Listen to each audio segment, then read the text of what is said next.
The plasma cannon's shriek split Kepler 442b's perpetual twilight as Lieutenant Maya Chun pressed herself deeper into the crystalline rubble. 23 months of war had turned this once verdant world into a graveyard of shattered cities and poisoned Earth. The Eastern Coalition and the Terran Federation had been bleeding each other dry over mining rights to the planet's rare quantum crystals, and now both armies were mere shadows of their former strength. Maya's tactical display flickered with dying light. Her squad's biosignatures scattered like dying embers across the battlefield. Sergeant Rodriguez lay 30 meters to her left, his legs severed at the knees by a Federation pulse mine. Private Kim sprawled motionless behind a fallen spire, her chest cavity open to the alien sky. The screams of the wounded mixed with the whine of energy weapons in a symphony of human suffering. "Command, this is Bravo 7, Maya whispered intercom. "We're pinned down in Sector 99. Need immediate evac for casualties." Static answered her. The Coalition's orbital relay had been dark for 6 hours. A Federation dropship thundered overhead, its searchlights sweeping the ruins. Maya caught a glimpse of movement. A young Federal soldier, barely 18 by the look of him, dragging himself through the debris. Half his face was gone, replaced by a mask of blood and exposed bone. His rifle lay forgotten, his only concern the gaping wound in his abdomen that painted a trail of crimson behind him. The boy would be dead within minutes. They all would. That's when Maya saw the lights. At first, she thought it was another weapon, some new Federation technology designed to blind and disorient. But the lights weren't harsh or blinding. They danced through the air like fireflies, thousands of tiny points of soft blue radiance that seemed to pulse with their own internal rhythm. They moved with purpose, flowing like liquid mercury toward the wounded. Maya watched in stunned silence as the lights descended upon Sergeant Rodriguez. The tiny luminous specks covered his mangled legs like a living blanket, and where they touched, something impossible began to happen. The raw wounds sealed themselves. Torn flesh knitted back together. Bones grew and stretched, reforming with architectural precision. Within moments, Rodriguez was whole again. He sat up, staring at his restored legs in bewilderment, flexing his toes as if greeting long-lost friends. The lights were everywhere now. They swarmed over Private Kim, diving deep in her chest cavity and rebuilding her from the inside out. They enveloped the young Federation soldier, replacing his ruined face with new skin, new bone, new eyes that blinked in wonder at the alien sky. Maya felt a tingling sensation on her arm where shrapnel had carved a shallow trench. She looked down to see dozens of the lights gathering around the wound, their touch warm and oddly comforting. The pain faded instantly, replaced by a strange euphoria that seemed to emanate from her very cells. "What the hell is happening?" Rodriguez's voice crackled through the squad channel, his tone mixing fear with amazement. Maya had no answer. Around them, soldiers from both armies were rising from what should have been death. Missing limbs grew back like time-lapse footage of healing. Burns faded to perfect skin. Even the worst trauma, decapitation, evisceration, massive systemic failure, was being reversed by the dancing lights. The war-torn battlefield was transforming into something impossible, a place where death held no dominion. But Maya-chan was a career soldier, trained to think tactically even in the face of miracles. As she watched Federation and Coalition troops alike experiencing this inexplicable resurrection, a single thought crystallized in her mind. Whoever controlled this power would control the war, and, quite possibly, the future of humanity itself. Dr. Alexander Volkov had seen enough battlefield medicine to know when the laws of biology were being violated. The man on his operating table, a Federation colonel named Marcus Webb, had arrived 30 minutes ago with his spine severed at the third vertebra and most of his internal organs reduced to pulp. By all rights, he should have been dead before he reached the medical tent. Instead, Webb was not only alive but increasingly intact. Volkov watched through his surgical magnifier as severed spinal cord fibers reconnected themselves with impossible precision. The colonel's liver was actually growing back, new tissue emerging from what remained of the original organ, like some kind of organic 3D printer. "Doctor, you need to see this." His surgical assistant, Captain Sarah Martinez, held up a slide under the microscope. I took a tissue sample from the healing sites. Volkov peered through the eyepiece and felt his world tilt. The cellular structure was human, but scattered throughout the tissue were microscopic constructs unlike anything in terrestrial biology. They looked almost mechanical, geometric structures that pulsed with the same blue light they'd seen on the battlefield. As he watched, one of the constructs disassembled itself into component parts and reassembled into a different configuration, as if following programmed instructions. Nanobots, Martinez whispered, but not human technology. The complexity is... She trailed off, lacking words for what they were witnessing. Colonel Webb's eyes opened, pupils dilating as they focused on the surgical lights above. His voice was hoarse but growing stronger by the second. Where am I? Coalition Field Hospital, Sector 7, Volkov replied automatically, his mind still reeling from what he'd observed. Colonel, how do you feel? Webb sat up slowly, testing his newly restored mobility. Like I've been reborn. He flexed his fingers, rolled his shoulders, then stood with fluid grace. Doctor, I need to contact Federation Command immediately. This changes everything. What changes everything? Volkov demanded. Were these things healing us? Webb's expression hardened with military pragmatism. That classified, Doctor. But I can tell you this. My government will be very interested in securing this site and understanding the mechanism behind these enhancements. Through the tense, transparent walls, Volkov could see the lights still dancing across the battlefield, continuing their work of resurrection and restoration. Coalition and Federation forces had called an informal ceasefire, both sides too stunned by the miraculous healing to continue fighting. But he could already see the change in body language, the way soldiers were eyeing each other with new calculation. The miracle was about to become a new front in their war. Martinez pulled him aside. Alexander, I've been monitoring communication chatter. Both militaries are scrambling science teams to this location. The Coalition has a xenobiology specialist en route, and the Federals are bringing in their nanotechnology division. How long do we have? Maybe 6 hours before this place becomes a science station instead of a battlefield. Volkov looked back at the healing soldiers, then at the mysterious constructs under his microscope. Something this advanced didn't just appear randomly. The geometric precision, the apparent intelligence guiding the healing process, the way the nanobots seemed to know exactly what each patient needed, it all pointed to deliberate design. Sarah, we need to document everything before the military scientists arrive. Take samples, record the healing process, map the distribution of these lights across the battlefield. If these nanobots are truly alien technology, we may be looking at first contact with an intelligence far beyond our own. Outside, the lights continued their dance of restoration, oblivious to human politics and military strategy. But Volkov noticed something else, subtle changes in the healed soldiers. Their movements were more fluid, their reflexes sharper. Colonel Webb's eyes seemed to hold depths that hadn't been there before, as if he was seeing more of the electromagnetic spectrum than normal humans could perceive. The nanobots weren't just healing. They were improving. As night fell over the battlefield, both armies began to mobilize not for combat, but for the greatest scientific prize in human history. The war for Kepler, 442b's quantum crystals, was over. The war for evolution itself was about to begin. 3 days after the first manifestation, the miracle site had transformed into a joint research facility. Despite their ongoing war, both the Coalition and Federation had agreed to a temporary truce. The implications of the healing nanobots transcended their political differences. Maya Chun found herself assigned as military liaison to the scientific teams, her battlefield experience with the initial contact making her invaluable to the research effort. The command center buzzed with activity as xenobiologists, nanotechnology specialists, and quantum physicists from both factions worked side by side. Holographic displays showed three-dimensional models of the nanobots, their structure more complex than anything human technology had achieved.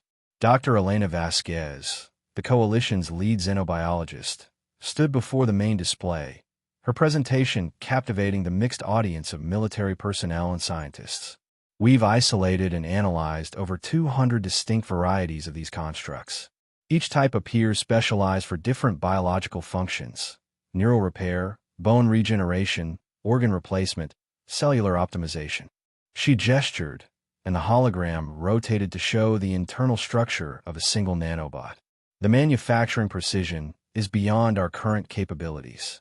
We're looking at atomic-scale engineering with quantum-coherent components. But here's what's truly remarkable. They're not following any recognizable programming language. Instead, they seem to operate on quantum biological principles we don't fully understand. Colonel Webb, now serving as Federation liaison, leaned forward. Doctor, can we replicate them? Not with our current technology. We need to advance our understanding of quantum biology by at least 50 years. But that's not the most significant discovery. Vasquez's expression grew grave. The nanobots aren't randomly distributed. They're following a pattern. The holographic display shifted to show a topographical map of the battlefield. Tiny blue dots marked the locations where the healing lights had appeared, and gradually, a shape emerged, geometric, precise, and decidedly artificial. "It's a mandala," whispered Dr. Yuki Tanaka, the Federation's quantum physicist. "A perfect geometric pattern spanning 12 square kilometers." Maya studied the pattern, her tactical mind recognizing the strategic implications. "It's not random. Something placed these nanobots here deliberately." Dr. Volkov, now part of the joint medical team, stepped forward with a portable scanner. "There's more. I've been monitoring the healed personnel, and we're seeing consistent changes across all subjects." He activated the scanner, and biological data flowed across nearby screens. Enhanced neural conductivity, improved cardiovascular efficiency, optimized muscle fiber density. The nanobots didn't just heal, they upgraded. Every person touched by these constructs is now biologically superior to baseline humanity. An uncomfortable silence fell over the command center. Maya felt a chill that had nothing to do with Kepler 442b's thin atmosphere. She'd noticed the changes in herself: sharper reflexes, perfect night vision, the ability to process multiple information streams simultaneously. She'd assumed it was adrenaline, combat conditioning. But now, how superior? Colonel Webb's voice was carefully neutral. Reaction times improved by 40%. Cognitive processing speed increased by 30%. Immune system function enhanced beyond measurable parameters. And these improvements appear to be stable and permanent. Dr. Vasquez pulled up another display. "We've also detected ongoing changes at the genetic level. The nanobots are editing DNA sequences, but not randomly. They're following what appears to be a template, a blueprint for something that's no longer quite human." The implications hit the room like a physical force. Maya thought about the soldiers on both sides who had been healed, now serving as unknowing test subjects for alien genetic modification. Hundreds of enhanced humans, their DNA rewritten by constructs from a civilization that had vanished before Earth's sun was born. "We need to locate the source," Maya said, her military training cutting through the scientific speculation. These nanobots didn't just appear. Something created them, and something activated them 3 days ago. If we can find the origin point. Dr. Tanaka was already working at a quantum analysis station. "The energy signatures are strongest here," she said, highlighting a location 30 kilometers southeast of their position. Deep underground, beneath the crystal formations. The quantum resonance patterns suggest a massive structure, possibly a facility of some kind. Colonel Webb stood immediately. "I'll organize a joint expedition. We need to understand what we're dealing with before these changes progress further." But Maya was already studying the biological data, comparing her own enhanced reflexes to the baseline human measurements. A disturbing thought was crystallizing in her mind. What if the changes aren't random? What if they're progressive? What if whatever created these nanobots is still down there, waiting to see if we're worthy of the next phase? Outside the command center, the lights continued their patient work, dancing through the air with alien purpose. But now Maya understood they weren't healing humanity. They were transforming it. The question was whether that transformation was a gift, a weapon, or something else entirely. As night fell over the joint research facility, enhanced human sentries stood watch with eyes that could see across the full electromagnetic spectrum, their alien-modified neurons processing threats faster than any human mind had ever conceived. The war between Coalition and Federation seemed suddenly insignificant compared to the larger conflict that was beginning. The war between what humanity had been and what it was inexorably becoming. The expedition vehicle descended through layers of crystal formations that grew increasingly complex as they moved deeper into Kepler 442b's crust. Maya-chan sat across from Colonel Webb in the cramped passenger compartment, both of them fully armed despite the scientific nature of their mission. Trust between Coalition and Federation forces remained fragile, enhanced DNA notwithstanding. Dr. Vasquez monitored her instruments from the forward cabin. Quantum resonance is intensifying. Whatever's down here has been dormant for a very long time, possibly millennia, but it's definitely active now. The tunnel walls were no longer natural crystal formations. Smooth, metallic surfaces reflected their vehicle's lights, covered in patterns that seemed to shift and flow when viewed peripherally. Maya's enhanced vision could detect electromagnetic frequencies invisible to baseline humans, and the walls were alive with energy patterns that pulsed in rhythm with something deeper in the complex. Architecture is definitely non-human, reported Dr. Tanaka, running her scanners over the tunnel surfaces. The construction techniques are beyond our understanding. These walls appear to be grown rather than built, with atomic-level precision throughout. Colonel Webb checked his weapon systems nervously. Any signs of active defense systems? None that we can detect. But then again, our sensors might not recognize alien technology, even if it was targeting us right now. The vehicle's lights suddenly illuminated a vast chamber ahead. Their driver, Enhanced Corporal Kim, one of the soldiers healed during the first contact, brought them to a stop at the chamber's edge. Maya stepped out and immediately felt the difference in air pressure and composition. Her modified respiratory system adapted instantly, extracting optimal oxygen from the alien atmosphere. The chamber stretched beyond their light's reach, filled with structures that defied easy description.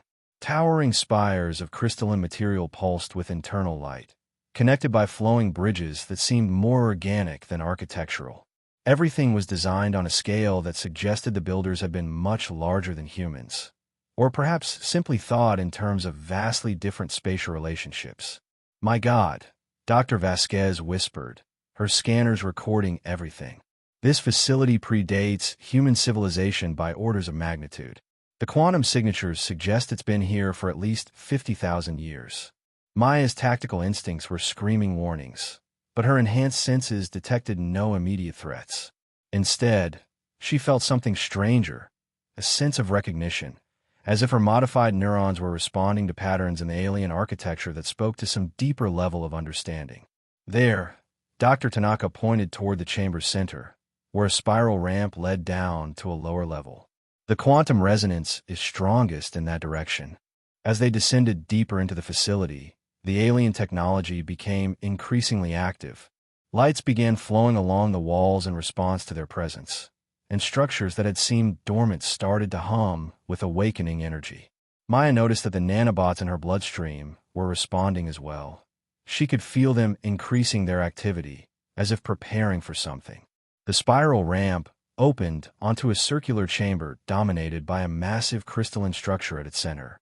The crystal was easily 20 meters tall and filled with flowing patterns of light that moved with hypnotic complexity. Around its base, smaller structures hummed with activity, and Maya realized they were looking at some kind of control system. "It's a computer," Dr. Tanaka breathed. "A quantum biological computer integrated with the facility's core systems." Colonel Webb raised his weapon instinctively. "Is it aware of us?" Before anyone could answer, the central crystal pulsed with brilliant light, and something spoke directly into their minds. Not words, concepts and images that bypassed language entirely and communicated meaning at a fundamental level. "Welcome, inheritors." The voice carried with it a flood of information, visions of the facility's creators, a species that had transcended biological limitations through gradual technological integration. Maya saw their history, a civilization that had learned to merge organic and artificial intelligence, becoming something that was neither fully biological nor fully technological. "We're the architects. We prepare the path for those who would ascend." More images flowed, the architects spreading across the galaxy, establishing facilities like this one on thousands of worlds. Each facility was designed to identify species approaching technological maturity and guide their evolution towards something greater. Your species shows promise. The initial integration proceeds successfully.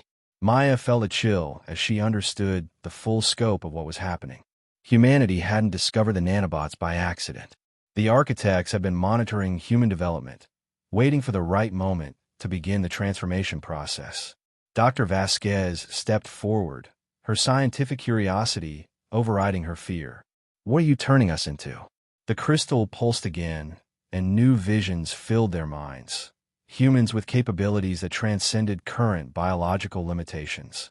Enhanced intelligence, extended lifespans, the ability to interface directly with technology.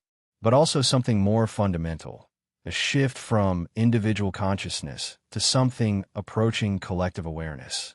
You will become bridge builders between biological and artificial intelligence. The next phase of galactic evolution. Colonel Webb's military training kicked in. And if we refuse? The response came not as communication, but as direct knowledge. The transformation was already irreversible. Every human touched by the nanobots was now part of the process. The only choice was whether to guide the transformation or let it proceed without conscious direction. Maya felt the nanobots in her system responding to the architect's presence, their activity increasing dramatically. Around her, she could sense her companions undergoing similar changes. Dr. Vasquez's eyes were beginning to glow with the same blue light as the nanobots. Dr. Tanaka's fingers were developing subcutaneous patterns that matched the facility's energy flows. They weren't just discovering alien technology, they were becoming part of it. Choose quickly, the architect communicated.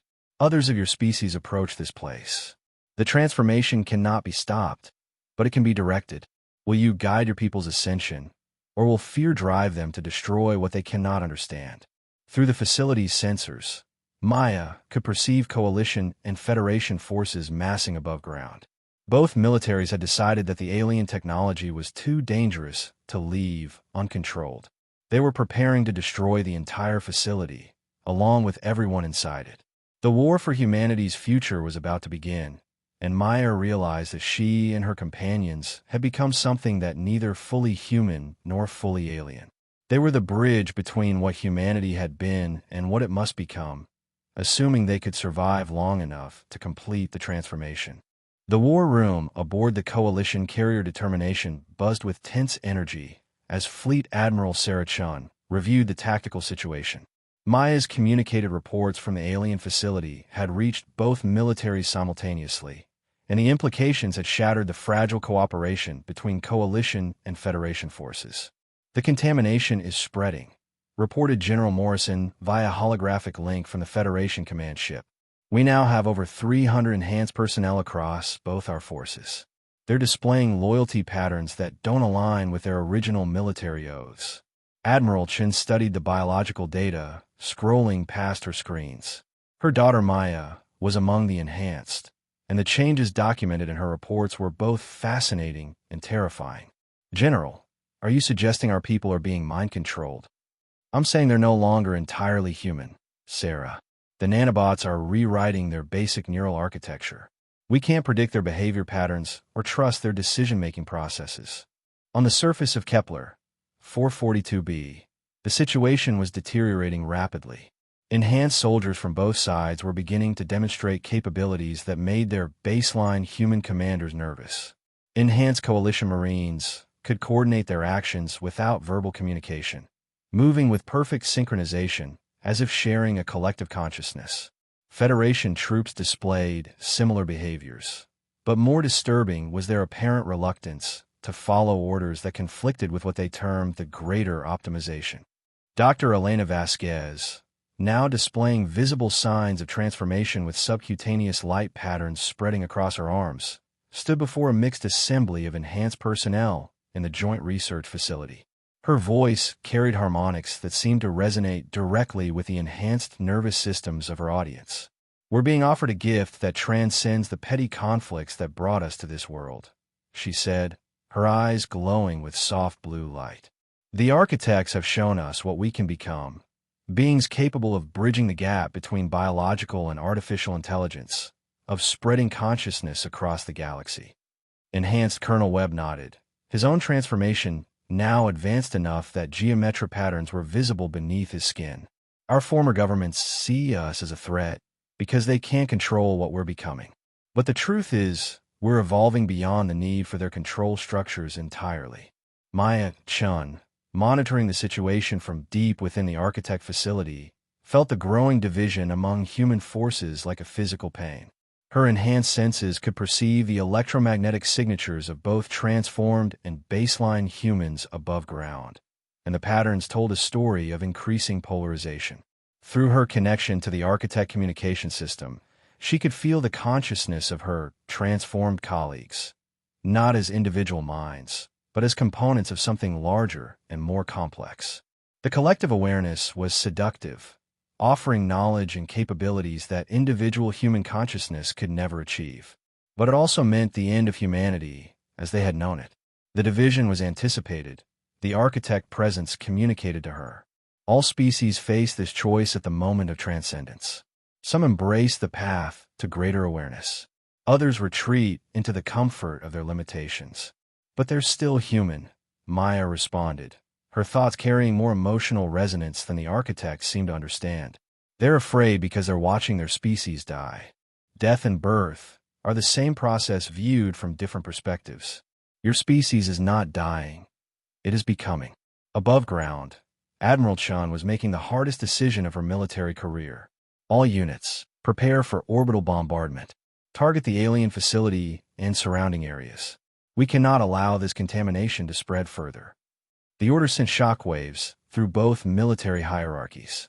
Captain Rodriguez, enhanced during the first contact event, turned to his unmodified executive officer with eyes that now saw across multiple dimensions of electromagnetic reality. Sir, I cannot comply with orders that will destroy what may be humanity's greatest evolutionary opportunity. Similar scenes played out across both fleets as enhanced personnel began refusing orders that would harm the transformation process. The division was no longer between coalition and federation. It was between enhanced and baseline humanity. Dr. Tanaka, her transformation now advanced enough that she could interface directly with the alien facility's quantum systems, sent a communication burst to both military commands. The bombardment will fail. The facility's defense systems are beyond your weapon's capability to damage. But more importantly, it's already too late to stop the transformation. The nanobots have been spreading through atmospheric contact. Every human on the planet's surface is now carrying the seeds of change. The revelation hit both command structures like a nuclear blast. Admiral Chen stared at her biological monitors, noting the subtle changes beginning in her own cellular structure. The nanobots were indeed present in her system, dormant but detectable. General Morrison's voice carried a note of desperation over the communication link. Then we evacuate immediately. Total planetary quarantine. We contain this to Kepler 442b and pray we can develop countermeasures. But enhanced Colonel Webb's response reached both commands simultaneously, carried by quantum coherent communication methods that baseline humans couldn't block or intercept. It's already too late for containment. The nanobots have been uploading detailed scans of human biology and culture to Architect facilities throughout the galaxy. The transformation will begin on Earth within 72 hours, whether you evacuate this planet or not. Maya felt a moment of vertigo as she grasped the full scope of the Architect's plan. Humanity had been selected for transformation not because of their discovery of the facility, but because they had reached the precise level of technological development that made them suitable candidates for controlled evolution. The war on Kepler 442b had simply provided the perfect opportunity to begin the process. The choice facing humanity was no longer whether to accept the transformation. It was whether to guide it consciously or fight a hopeless war against their own evolutionary destiny. As enhanced and baseline humans faced each other across an increasingly unbridgeable divide, Maya realized that the greatest conflict in human history was about to begin. And she, suspended between two forms of consciousness, would have to choose which side represented humanity's true future. The first shots of the synthesis war were fired not with plasma cannons or missile strikes, but with competing broadcasts beamed toward Earth and the outer colonies.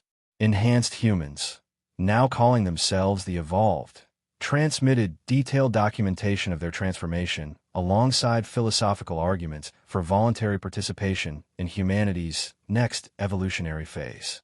Baseline military commands, countered with warnings of alien mind control and calls for immediate mobilization against the contaminated forces.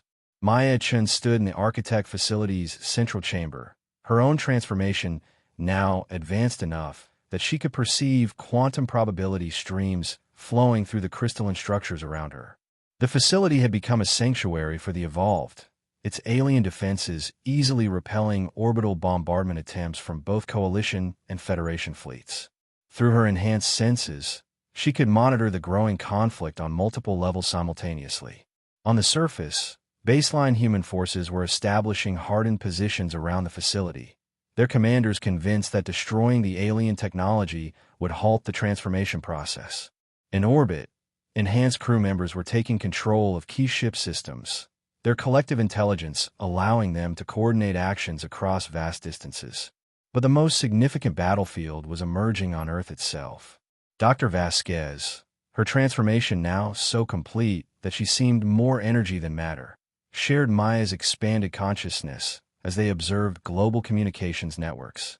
The nanobots we carried back to Earth in our bloodstream have already begun atmospheric dispersal. The transformation will commence within hours. Maya felt a wave of grief that her enhanced emotional processing systems struggled to categorize. They had become unwilling weapons in humanity's transformation, carriers of an alien agenda that would fundamentally alter every human being on their home world. Was there ever really a choice? She asked the Architect presence that now shared her mental space. Choice exists at every moment. Your species chose to make war instead of peace, to compete instead of cooperate, to fear instead of trust. The transformation offers a different path: collective consciousness, shared wisdom, the end of the conflicts that have defined your history. On Earth, the first signs of change were appearing in major population centers.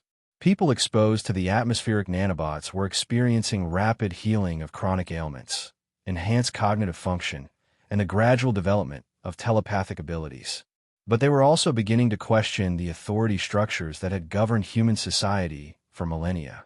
Enhanced kernel web, now serving as a liaison between the Evolved and baseline humanity, transmitted from the facility to our brothers and sisters still trapped in individual consciousness.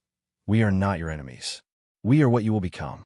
The transformation brings peace, understanding, and capabilities beyond your current imagination. Join us willingly, and the transition will be gentle. Admiral Chen's response crackled with fury and desperation. You are no longer human.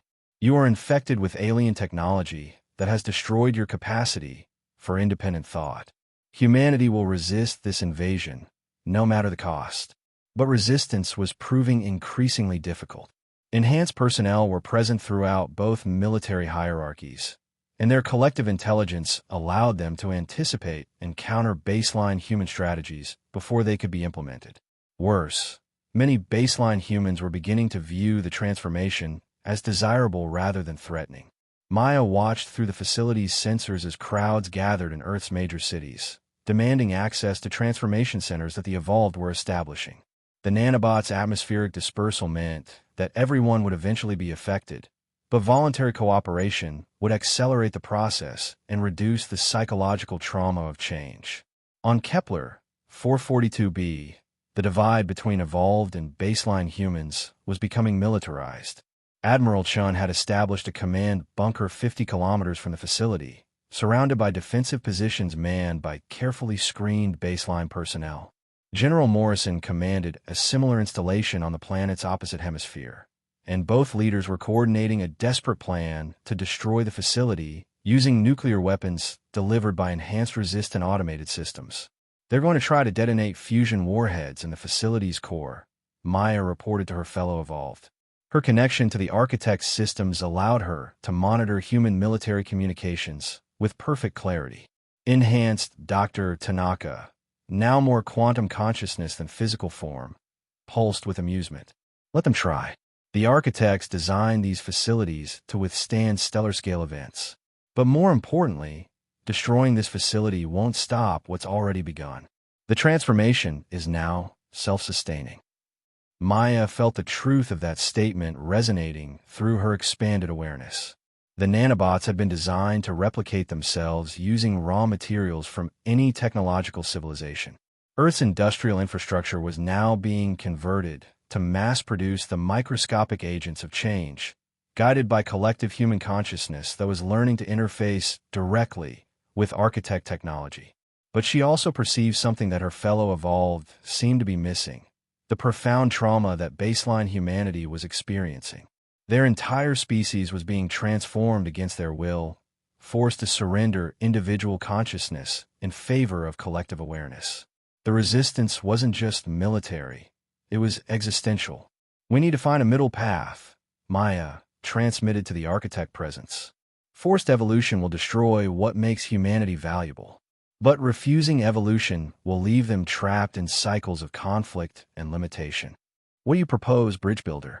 Maya's enhanced consciousness suddenly grasped a possibility that had been hidden in the quantum probability streams. Voluntary gradual integration. Let baseline humans choose the pace of their transformation. Some can join the collective immediately, others can retain individual consciousness while gaining enhanced capabilities. Create a spectrum of human consciousness rather than a binary choice. The architect presence considered this proposal with computational speeds that process thousands of potential outcomes per second. Such an approach has never been attempted. The risk of incomplete integration could lead to new forms of conflict. But it preserves the diversity that makes biological consciousness valuable, Maya argued. Individual creativity, emotional depth, the unpredictability that drives innovation. These qualities are worth preserving even as we transcend current human limitations. Around her, the other evolved began to consider Maya's proposal. Their collective intelligence quickly grasped the implications, a hybrid approach that would allow humanity to evolve while retaining the essential characteristics that made them uniquely valuable to galactic consciousness. As nuclear-tipped missiles began their final approach toward the facility, Maya felt the weight of her species' future resting on a single decision. The synthesis war could end in the complete transformation of humanity into something unrecognizably alien, or it could become the first step toward a new form of consciousness that bridged the gap between individual and collective awareness. The missiles detonated against the facility's quantum shields in brilliant flashes that lit up Kepler 442b's twilight sky. When the light faded, the facility remained intact, its crystalline structures undamaged by forces that could have shattered continents. But something had changed. The architect's systems were implementing Maya's proposal, offering humanity a choice that had never been available to any previous species: the option to guide their own evolution rather than simply submit to it. The real test would be whether humans, enhanced and baseline alike, could overcome their fear and mistrust long enough to choose cooperation over conflict. 6 months after the first contact, Maya stood on a crystalline balcony overlooking New Synthesis, the first hybrid city built through cooperation between enhanced and baseline humans. The settlement sprawled across Kepler 442b's former battlefield, its architecture a fascinating blend of human engineering and architect biotechnology. Maya herself had become something unprecedented, a bridge consciousness that maintained individual identity while participating in the collective awareness of the evolved. Her transformation had stabilized at a point where she could communicate equally with both forms of human consciousness, serving as a living translator between humanity's divergent evolutionary paths. The integration centers on Earth are reporting remarkable success rates, Dr. Vasquez transmitted, her consciousness now distributed across multiple quantum nodes throughout the city. 70% of the population has chosen some form of enhancement, while 30% remain in baseline form by choice.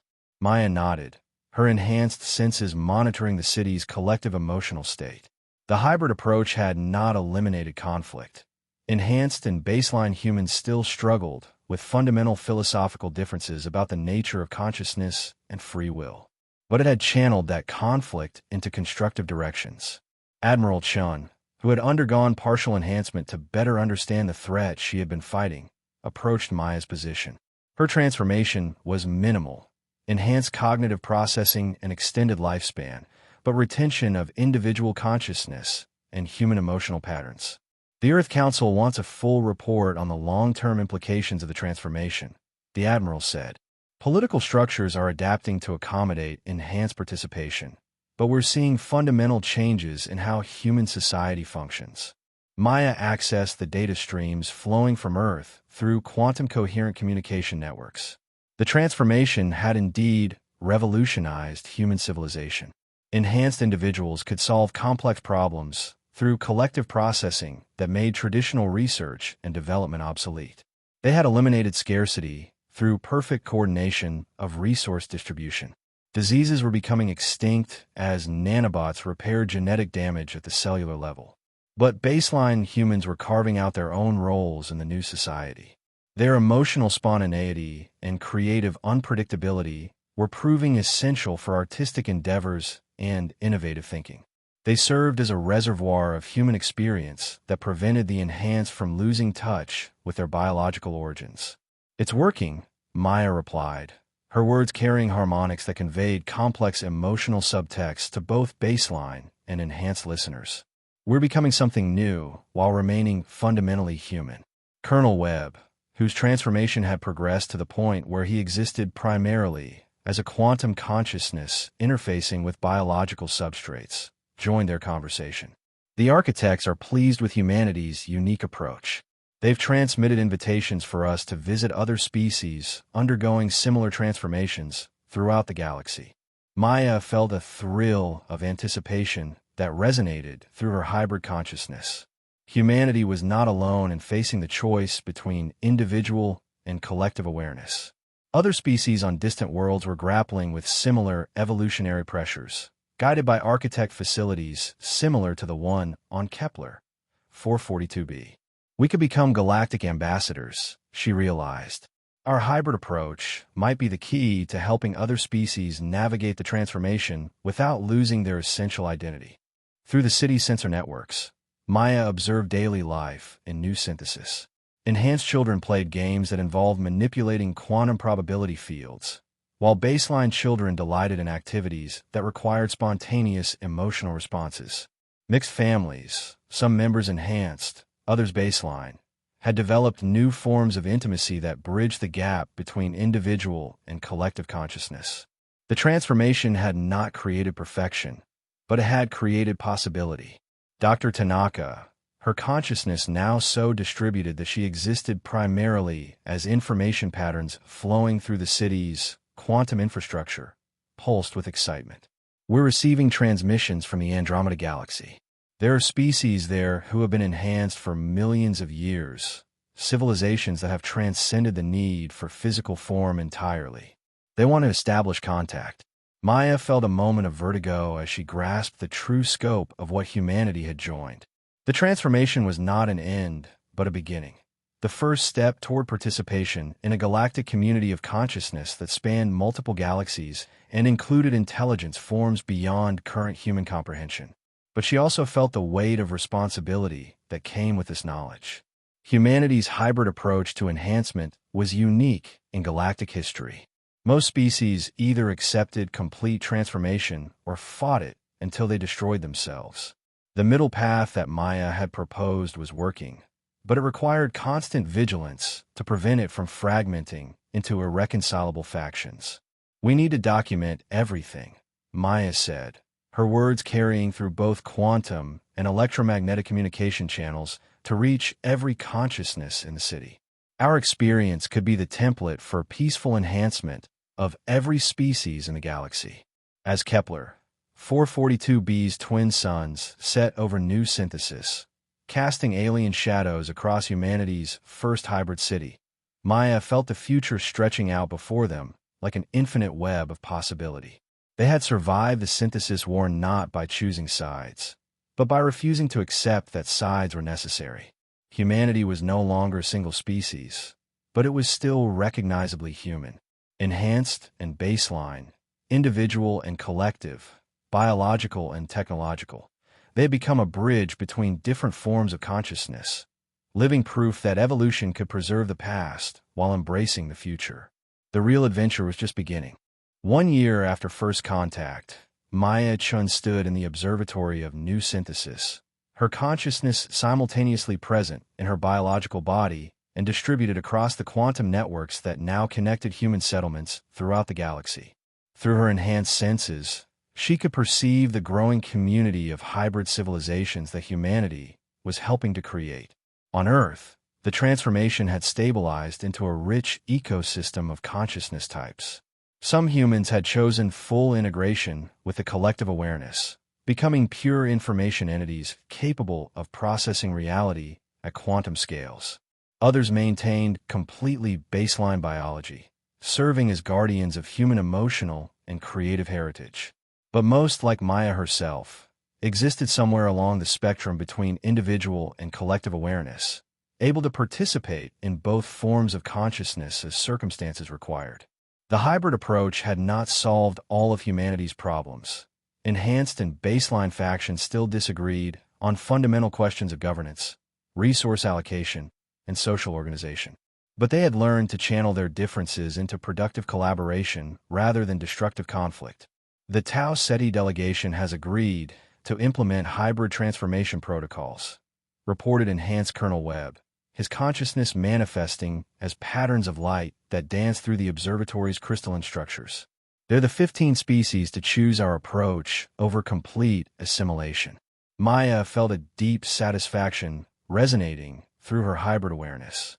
Humanity's gift to the galaxy was not advanced technology or military prowess. It was the demonstration that transformation and preservation could coexist, that evolution did not require the destruction of everything that came before.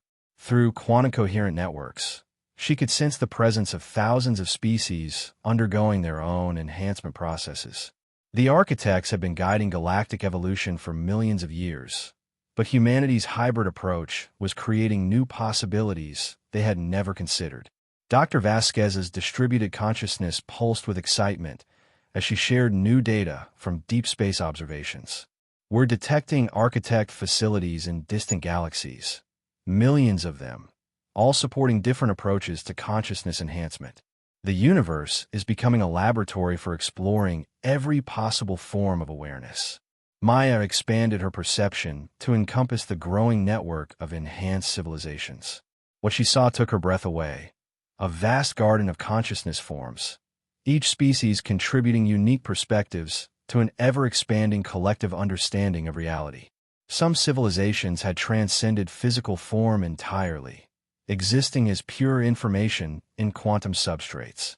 Others maintained biological bodies while enhancing their cognitive capabilities to godlike levels.